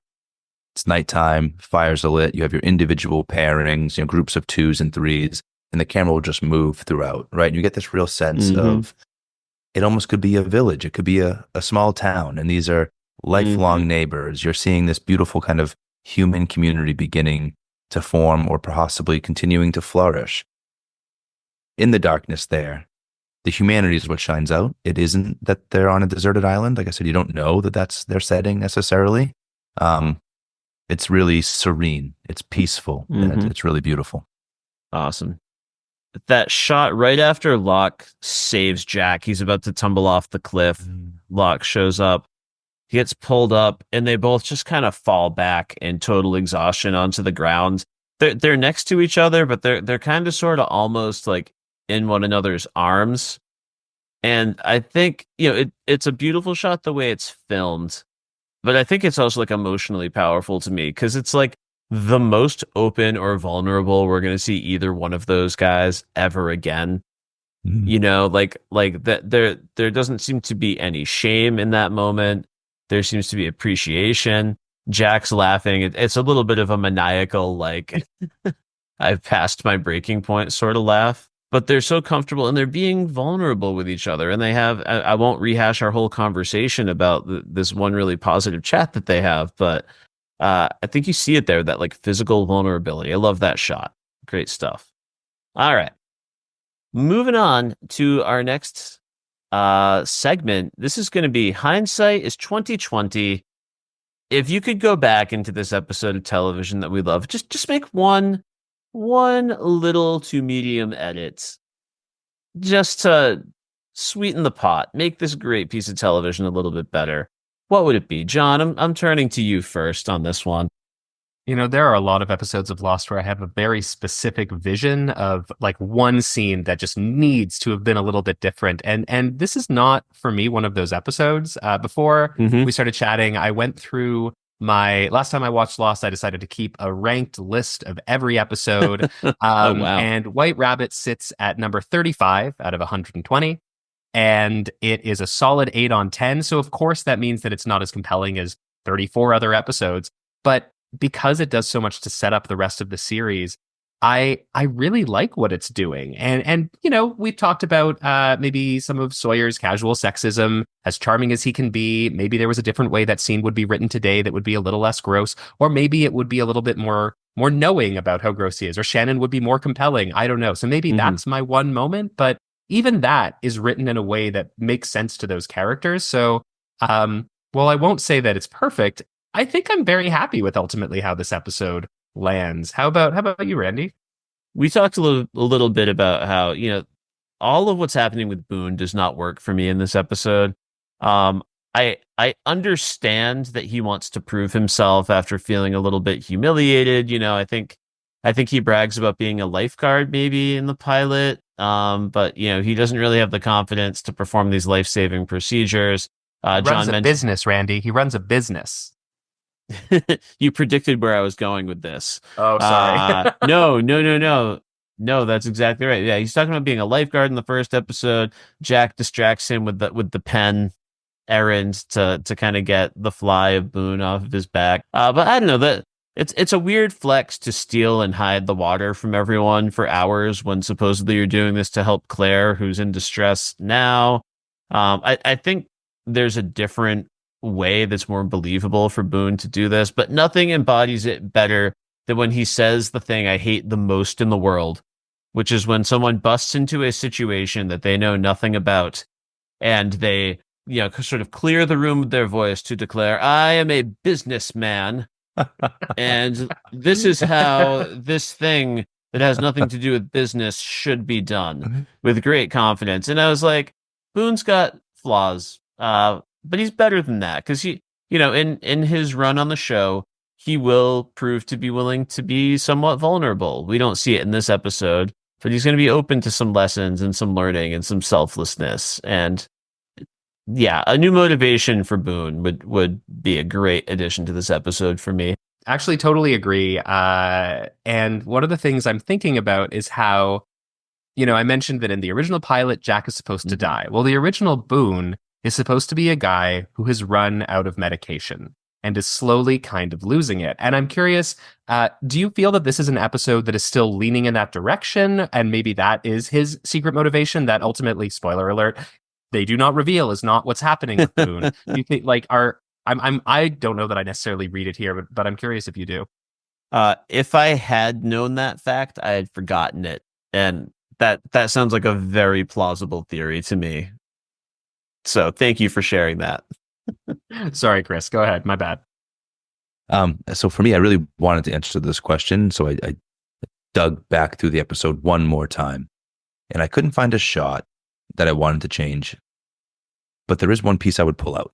And it's not that I want less of these characters, and I would never want to subvert the beautiful Jin Sun shot that John has described so many times. But before we get that shot, right? Before we have Sun looking on from afar, we're in the moment with Walt and Michael. And Michael's just being a shitty dad. Yeah. He just, that's my note for Michael, is Michael sucks, just like Jin sucks in this episode. And it's because they're not developing him in any way in this episode. And for that reason, I don't think they speak another word for the remainder of these minutes. So we didn't need to be in that moment. We didn't need to hear what was happening between them on the beach and hear Michael being a shitty dad in that moment. We have plenty of other episode time that we can establish the issues in their relationship and what they need to work through together. Right here just could have been the wide shot of Sun looking on from a distance. And so maybe I would pull that out. Love it. Yes. I wish I could hire you both onto a film project as editors. So really beautiful stuff. Kris, are you taking us into spoiler territory? I'm ready. Ladies and gentlemen listening at home, this is your official warning. If in the 20th anniversary year, you are ready to watch Lost for the very first time and don't really want to know where this whole thing goes, tap out now. It's been great having you. Thanks for listening. We'll catch you next time. But we're going to go ahead and talk a little bit more about the end game now. So, with that said, John, what are some of your thoughts on the impact that this episode has on Lost's big end game? So one of the things I think earlier I mentioned in the Alice in Wonderland conversation is the sequel, Through the Looking Glass. And in that book, instead of sort of drifting off and chasing the rabbit into Wonderland, she actually goes through a mirror and finds herself in a reversed world. And season 6 is all mirrors. It's all reversed world. And it's all sort of putting a mirror up to yourself and understanding yourself. And one of the things I love about this episode is that I really think it starts to set up the way that the show holds a mirror to each of the characters so that they themselves can try to better come to grips with their flaws. And even Walkabout doesn't really give us that. You know, Locke does come to some sort of revelations. He sees the heart of the island or whatever, the white light shining over him. But this to me is the first episode where the character, the island is sort of showing him the problem he himself has with himself. And I think that is what drives the rest of the show. And I think that brings us to the final episodes. And I could not help but think about the mirrored scene almost between Jack and Locke in the finale as they're standing over the heart of the island. And it's now, you know, Flock, not Locke. And the roles are reversed in many ways, except Flock is not engaging graciously in the way that Jack is here. And to me, that's just sort of a perfect bookend on the series and this particular episode. What about you guys? Absolutely love that. I absolutely love that. I think the parallelism is really poignant. What did you think, Randy? Yeah, two things. Number one, I already mentioned my guy Hurley later. That energy he was bringing, you look tired, brother. Of course, the final protector of the islands would be Hurley. I mean, even episode 5 is not the first time they plant this idea effectively, but that one struck me so hard, just going back to watch this one isolated episode, and that's the takeaway line. Just beautiful stuff. I do have a messy plot lore question for you guys, though. So, you know, we talked about Christian and Jack. This ghostly visage leads Jack to the fresh water. Later, we learn that at least at times, the man in black, the smoke monster, whatever you want to call him, at times is wearing the body of Christian Shepherd. So was this the man in black? And if so, what was the goal of leading Jack to the caves? Do either of you have any possible answers to that question? I have many, so I'm gonna throw it to Kris first before I just babble on forever. So please go. Sounds good. In the interest of your babble, I'll try to be brief. I do tend to think that this is a man in black moment. I think Jack even lays hands on the Spectre at one point. He catches up to him in the jungle, and pretty quickly reveals that, oh, it is my dad. You know, we're not sure. He thinks it is. He's been seeing it from a distance. He runs. Fairly certain he puts a hand on him and turns him around.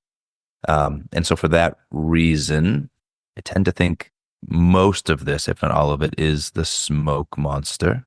It is the man in black. I'm not sure yet what his angle is here. I know he'll later say that I was trying to help. You know, I was trying to bring you along. Maybe it's just a testing moment. I think in this point, he's still really discovering who's who on the island. He's been playing a very long game with his brother, right? So I don't think he hurries into any moves. And so I have a feeling that toying with Jack here, taking the form of his father, understanding the impact it was having on him emotionally, and probably learning a ton, like really building his dossier on Jack here through these moments was probably some of his purpose. All right, John, have at it. So, you know, one of the things that I like to think about a lot with Lost, and in particular with this show, is I can't think of another example of a show that I am so invested both in the in-world explanation for what's happening and in the production challenges that are informing the choices that the writers are making, or not even production challenges, just a decision to do a different thing because it's cooler. And I think, you know, if I'm looking at this from the outside of the show, I don't think they have any idea that the man in black exists. I don't think they have any sense of, I think that they're starting to think sort of as the island as this mirror. I don't know that there's necessarily a distinction between what will be the smoke monster and what will be the island itself, and what is an island vision and what is a smoke monster sort of turning into a person because the corpse is on the island, or maybe it's not. What's happening here? There's all of these little pieces that sort of don't quite fit together if you squint enough, and it doesn't really bother me that much. My in-world explanation, which is, I think, relatively convoluted, but works for me, is that at some point, everyone starts leaping through time. And the man in black, the smoke monster, has the ability to see inside people's heads and read their minds. And as Christian, at some point, very deep in the past, a very confused John Locke shows up, and I think the man in black reads his mind in those moments, or maybe other characters who've leaped through time. He reads their mind. I mean, people jump really, really far back in like a variety of flashes. Sure. And so I suspect that the Man in Black is part of his long game. Whether or not he's trying to help Jack, he needs Jack to do certain things to get them to a certain point where he can take over Locke's body. And the way to do that is to help them follow the path that he already knows that they're on. So he leads them to water. He helps them out. That's awesome. My only thing I'll add to that is I agree with you that, they did not know who the Man in Black was when they wrote this episode. But if you want to retcon it, it could be as simple for me as this has to do with this bet that the Man in Black has with Jacob, and getting this crew to the caves is an invitation to the jungle. Like, it's time to enter the game. It's time to get started. We also learned this is the final resting place, I believe, of the Man in Black's physical human body and the mother. So yeah, it could have some significance that way. Those are all my spoiler thoughts. Did anyone have anything else you wanted to share in that regard? I just wanted to highlight, for the sake of parallelism that John highlighted earlier, this is the first of many difficult conversations we'll see Jack have with his father in flashbacks. Some really gross moments between a father and son that make you want to hug them both, I guess, and shake at least one of them. But the series will end on a really powerful conversation between these same two characters, right? And it's like the ultimate healing for us as an audience as well, to see a seemingly healed, enlightened Christian shepherd ready to help his son get to that same place as they will walk forward together into the great unknown. And so I love that we have this really terrible conversation here, which will later, be a distant memory when they have that final wonderful conversation later. Yeah, I mean, I think the coffin is the other big part of that, right? Is he gets to the coffin, he's finally found his dad's body. We've seen him, shouting at the poor person at the desk in Australia at the airport. He's gotten his dad onto the plane. He goes into the jungle. He's, driven half mad. Is this a dream? He's chasing the white rabbit, and he opens the coffin, and his dad's body's not there. And he just loses it. And then that exact same moment in the finale, he opens the coffin, his dad's body's not there, but it's a beautiful moment instead, rather than this moment of just like loss and anger and frustration that maybe this isn't a hallucination, and it's just totally flipped on its head. In honor of that beautiful moment, shout out to the Life and Death score. Beautiful. Yeah. Beautiful. It's impossible not to get emotional when you hear that kick in. We get one of the most famous appearances after that. If we can't live together, we're going to die alone. All right, folks. Like John Locke, we've looked into the eye of the island, and what we saw was beautiful. Believe it or not, we've made it to the end of all of our questions. And before we wrap up for the night, I just want to, kind of bring this back to personal connections a little bit. And I want to make some recommendations. I would not be here tonight. I would not know Kris. I would not know John if it weren't for a podcast that means a lot to me. Now, back when a little show called Game of Thrones was finishing up its final season, I was starting to listen to podcasts for the first time, and a coworker said, "Hey, one of my favorite Game of Thrones podcasts is called Storm of Spoilers." So I logged in, and I heard these three hosts, Dave, Neil, and Joanna, talking about Game of Thrones. I was bummed I hadn't been along for the ride. And just as I was ready to log out for the last time, they said, "By the way, we've decided that our next project is going to be a full rewatch of the television show Lost." It prompted the most rewarding viewing of Lost I ever had. I joined an online community over it, and it's one of my favorite decisions that I've made. I just love it so much. And if you love Lost or you're watching for the first time, please listen to this and any future episodes of Media Lit, where we do a deep dive into an episode. But we won't be covering all of them, but you can go back and find The Storm over in the archives of Neil and Dave's pop culture adventure. Consider checking those out. Consider joining the Slack community. Come chat with us and hang out. It's the least toxic place on the internet. You guys have any love for The Storm, the Slack community? Yeah, I'll echo your sentiments. I am a huge fan of the podcast. I had gotten to know Neil, Joanna, and Dave through their later Venture Together Trial by Content, and so I went back and listened to Storm of Spoilers, their Lost coverage after the fact. And yeah, I was just so taken in, and I was so disappointed that I hadn't been able to participate in that conversation live with them and with you all, but to have joined the Slack space since and connect with people like you two and to be doing podcasts like this. It's a pleasure. And so, yeah, very, very grateful for the work they've put in ahead of us.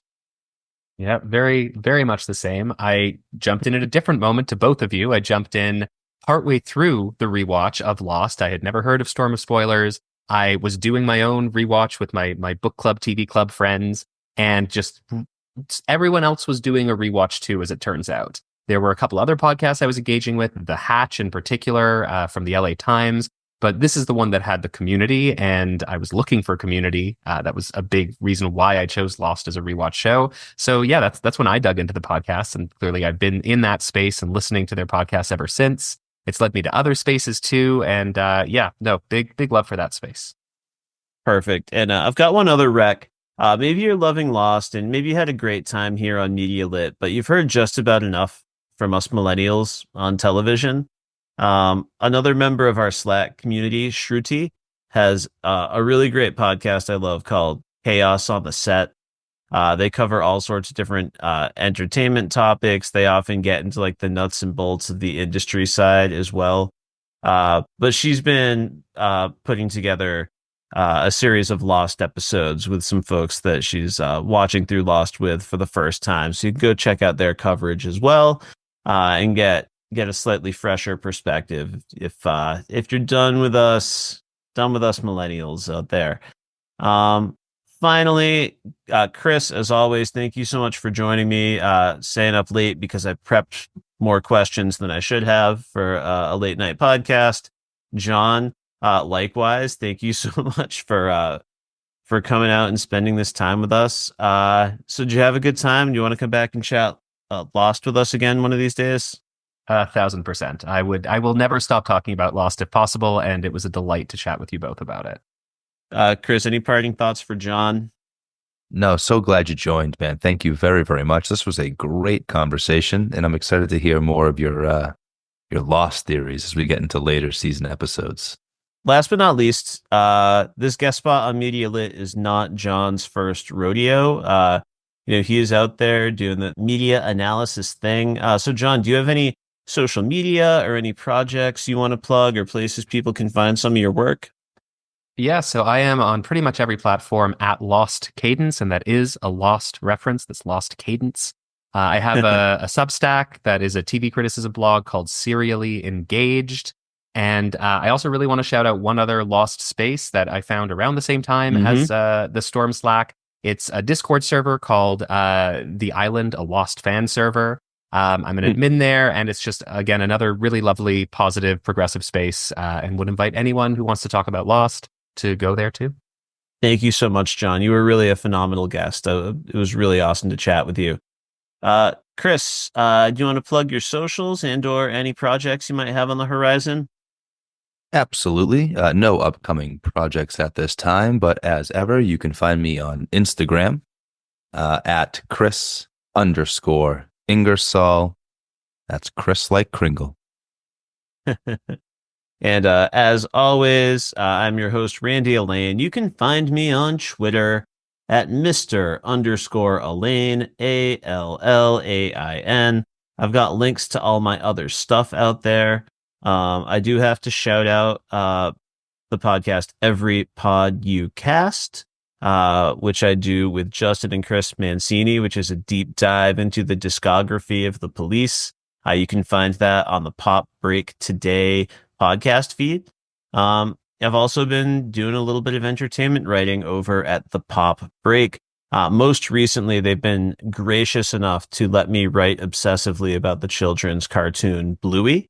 I recently released a review of 5 of the funniest episodes of Bluey, and be on the lookout for my next article, which is 5 episodes of Bluey to make you cry. Kris, I believe we're going to cover a little bit of Bluey on this very program in April when we get the global release. Is that true? It's a must. It's absolutely true. It's absolutely true. Can't wait to talk Bluey. Share some of my favorite Granny's moments with you. For real life. All right. That's just about enough from me. Thank you all for coming out. Have a great night and join us next time on Media Lit.